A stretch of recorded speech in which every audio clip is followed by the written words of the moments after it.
નમસ્તે વિદ્યાર્થી મિત્રો, આજે આપણે ધોરણ 11 સંસ્કૃતમાં 16મો ક્રમ એટલે કે છઠ્ઠો પાઠ રજ્જુઃ ભસ્મ ભવતિ ઇતિ એનો અભ્યાસ કરીશું। એ પહેલા પ્રસ્તાવના જોઈએ।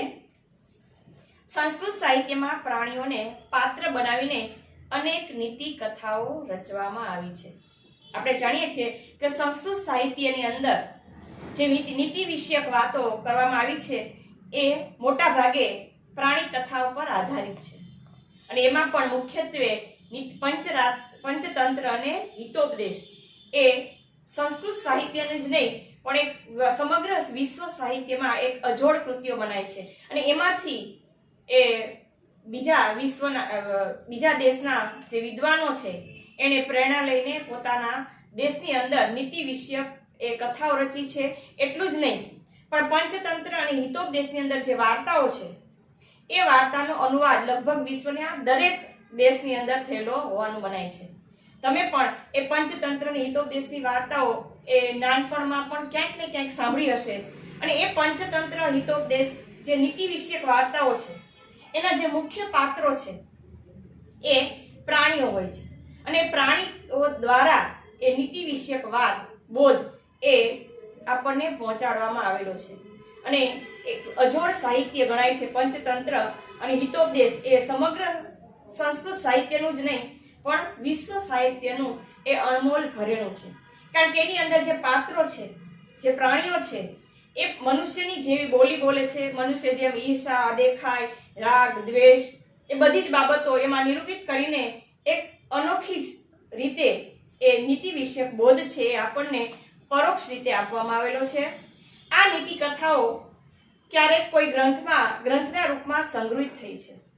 આ જે નીતિ કથાઓ છે એ ક્યારેક કોઈ ગ્રંથના રૂપમાં, એટલે આપણે આગળ વાત કરી કે પંચતંત્ર અને હિતોપદેશ, પંચતંત્રમાં 5 વિભાગો છે અને હિતોપદેશ પણ એ પંચતંત્ર આધારિત છે, એટલે ક્યારેક કોઈ ગ્રંથના રૂપમાં સંગ્રહિત થઈ છે તો ક્યારેક લોકમુખે રહીને સુરક્ષિત રહી છે, ક્યારેક એવી વાર્તાઓ છે કે જે પંચતંત્ર અને હિતોપદેશમાંથી પ્રેરણા લઈને એ લોકના જે દ્વારા એ વહેતી થઈ હોય છે અને લોકમુખે રહીને સુરક્ષિત રહી છે। આવી કથાઓ કર્ણોપકર્ણ આપણા સુધી પહોંચી છે। આવી કથાઓ કર્ણોપકર્ણ એટલે એક કાનથી બીજા કાન સુધી, એટલે કે આપણા દાદી પાસેથી આપણે સાંભળી હોય, આપણા દાદી એના પૂર્વજો દાદી પાસેથી, એના જે વડીલો છે એની પાસેથી સાંભળેલી, આમ એ કર્ણોપકર્ણ એ અત્યાર સુધી એ નીતિ વિષયક ઘણી બધી નાની નાની વાર્તાઓ એ પંચતંત્ર અને હિતોપદેશ સિવાયની પણ એ સંગ્રહિત રહી છે। આ પ્રકારની કથાઓએ એક બાજુ માનવ સમાજના ઘડતરનું કાર્ય કર્યું છે।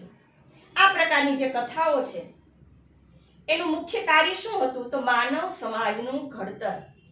માણસને સીધી રીતે જો ઉપદેશ આપવામાં આવે, બોધ આપવામાં આવે તો આપણા એ સ્વભાવને કારણે આપણે એને જલ્દી આત્મસાત નથી કરતા, આપણે એને અનુસરતા નથી।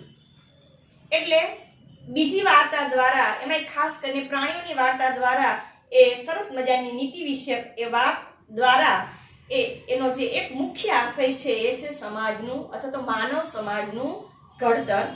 તો બીજી બાજુ શિષ્યોપદેશ માટે વિદ્વત્વ સમુદાયને નવી નવી કથાઓ વિચારવાની પ્રેરણા કરવાનું કાર્ય પણ કર્યું છે। તો બીજી બાજુ ગુરુ પોતાના શિષ્યને ઉપદેશ આપવા માટે એ આવી પ્રાણી કથાઓ દ્વારા અથવા તો એ નીતિ વિષયક વાર્તાઓ દ્વારા અને વિદ્વત સમુદાયને, જે વિદ્વાન સમુદાય છે એને નવી નવી કથાઓ એ વિચારવાની પ્રેરણા કરવાનું કાર્ય પણ આ પ્રાણી કથાઓએ કર્યું છે। આ કારણે આજે નવી નવી ઉપદેશાત્મક કથાઓ સંસ્કૃતમાં રચવામાં આવી રહી છે। હિતોપદેશ અને મિત્ર લાભમાંથી પ્રેરણા લઈને આજે પણ પ્રવર્તમાન સમયની અંદર પણ આવી જે બોધાત્મક છે, ઉપદેશાત્મક છે, નીતિ વિષયક જે વાતો છે, કથાઓ છે એ સંસ્કૃતની અંદર રચવામાં આવી રહી છે। એટલે આજે પણ એવી વાર્તાઓ જે વિદ્વાન લોકો છે એ રચી રહ્યા છે। કથા સંરચનાની આ પ્રવૃત્તિમાં જેમ વિવિધ પ્રાણીઓની પસંદગી કરવામાં આવી છે તેવી રીતે ભોજ અને કાલિદાસ એ બે પાત્રોના કાલ્પનિક સંવાદોને કેન્દ્રમાં રાખીને પણ કેટલીક કથાઓ રચાય છે। કથા સંરચનાની જે આ પ્રવૃત્તિ છે એમાં જેમ વિવિધ પ્રાણીઓની પસંદગી કરવામાં આવી છે કે જે રીતે કાગડો છે, કાચબો છે, એવી વાર્તા આપણે સાંભળી છે, કાચબાની જે મંથર ગતિએ સસલા સાથે સ્પર્ધા કરે છે અને જીતી જાય છે, એમ બધા જે પ્રાણીઓ છે, કાકડો, કાચબો, શિયાળ, સસલું, વાઘ, બળદ, એ બધી જે પ્રાણીઓ છે એની પસંદગી કરવામાં આવી છે. તેવી જ રીતે જે નીતિ વિષયકમાં અલગ અલગ પ્રાણીઓ છે એવી જ રીતે એ રાજા ભોજના દરબારની આપણે વાત સાંભળેલી છે કે જેમાં કાલિદાસ એની સાથે એ બંનેના પાત્રો જે છે ભોજ અને કાલિદાસ એ બંનેના કાલ્પનિક સંવાદો દ્વારા એ આવી બોધાત્મક નીતિ વિષયક કથાઓ પણ રચાઈ છે. સંસ્કૃતની આવી કેટલીક કથાઓ મહાકવિ બલ્લાલકૃત ભોજ પ્રબંધમાં પણ સંગ્રહિત છે. આવી જે કાલ્પનિક કથાઓ છે એ સંસ્કૃતની આવી ઘણી બધી એવી કથાઓ મહાકવિ જે બલ્લાલ થઈ ગયા એને ભોજ પ્રબંધ કે રાજા ભોજના દરબારમાં જે પોતે પણ આશ્રિત હોવાનું મનાય છે એનો એ જે કથાઓ છે એ ભોજ પ્રબંધમાં એણે સંગ્રહિત કરી છે. આ કથા સંગ્રહ પણ નવી કથાઓને રચવામાં પ્રેરણા આપતો રહે છે. માત્ર પંચતંત્ર અને હિતોપદેશ નહીં પણ બલ્લાલકૃત જે ભોજ પ્રબંધ છે એની વાર્તાઓ પણ એ આપણને નવી કથાઓ રચવા માટેની પ્રેરણા પૂરી પાડે છે. આવી પ્રેરણાના ફળ સ્વરૂપે પ્રસ્તુત કથાની સંરચના કરવામાં આવી છે. આ જે કથા છે એ આવી રીતે પ્રેરણા રૂપે એ સંરચના કરીને મૂકવામાં આવેલી છે. કોઈ વસ્તુનું નિર્માણ કરવાનું હોય, જ્યારે કોઈ પણ વસ્તુનું નિર્માણ કરવાનું હોય ત્યારે મોટા ભાગે લોકો પરંપરા પ્રાપ્ત પદાર્થો અને પદ્ધતિને ધ્યાનમાં રાખીને પ્રવૃત્ત થાય છે. ક્યારેક કોઈ વસ્તુનું નિર્માણ કરવાનું હોય ત્યારે આપણે શું કરીએ છીએ તો પરંપરાથી પ્રાપ્ત હોય એવા પદાર્થો અને પદ્ધતિ, જે પદ્ધતિથી આપણા પૂર્વજો કાર્ય કરતા હોય, જે પદાર્થોને એ ઉપયોગ કરતા હોય એ દ્વારા આપણે એને ધ્યાનમાં રાખીને એ આપણે પ્રવૃત્તિ કરતા હોય છે, એમાં પ્રવૃત્ત થતા હોઈએ છીએ. પરંતુ આ રીતે સર્વત્ર સફળતા મળે જ એ શક્ય નથી. આ વાર્તા શું કહેવા માંગે છે કે પરંપરા પ્રાપ્ત જે પદાર્થો છે, પદ્ધતિને આપણે ઘણીવાર અનુસરીએ છીએ, પરંતુ એ દરેક બાબતમાં સર્વત્ર સફળતા એમાં મળે જ એવું શક્ય નથી.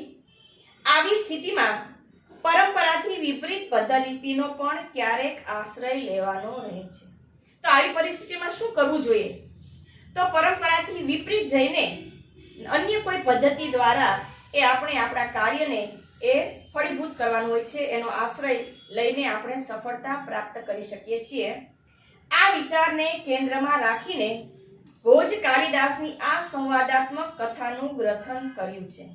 આ જે મુખ્ય વિચાર છે કે પરંપરાથી જે પ્રાપ્ત પદ્ધતિ હોય અથવા તો જ્ઞાન હોય એનાથી ક્યારેક કાર્ય શક્ય ન બને તો એનાથી વિપરીત બાબતને ધ્યાનમાં રાખીને એનો આશ્રય લઈને આપણે કાર્ય કરવાનું હોય છે કે જેના દ્વારા આપણે એ કાર્યને સફળ બનાવી શકીએ છીએ. ક્યારેક એમ કહે કે સીધે કાને સીધી આંગળીએ ઘી ન નીકળે તો આંગળી ટેડી કરવી પડે છે ને, ઉગતી.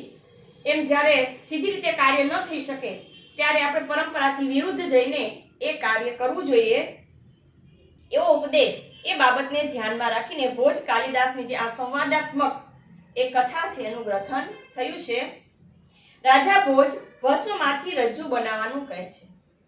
રાજા ભોજ એકવાર પોતાના રાજ દરબારની અંદર જે વિદ્વાનો, પ્રધાનો ઉપસ્થિત હોય છે એની વચ્ચે એક પોતાનો વિચાર રજૂ કરે છે, એક પ્રસ્તાવ રજૂ કરે છે અને કહે છે કે તમે મને ભસ્મમાંથી, એટલે કે જે આપણે સામાન્ય રીતે રાખ કહીએ છીએ, એમાંથી મને રજ્જુ એટલે દોરડું બનાવી આપો.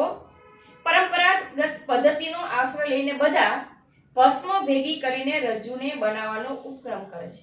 ત્યારે લોકો શું કરે છે કે પરંપરાગત જે પદ્ધતિ છે એનો આશ્રય લઈને એ લોકો છે, રાજ્યના જે લોકો છે, પંડિતો છે, વિદ્વાન લોકો છે, એ ભસ્મથી રજ્જુ બનાવવાનો પ્રયત્ન કરે છે કે જે પરંપરાગત પ્રાપ્ત પદ્ધતિ છે એના દ્વારા, પણ તેમને સફળતા મળતી નથી.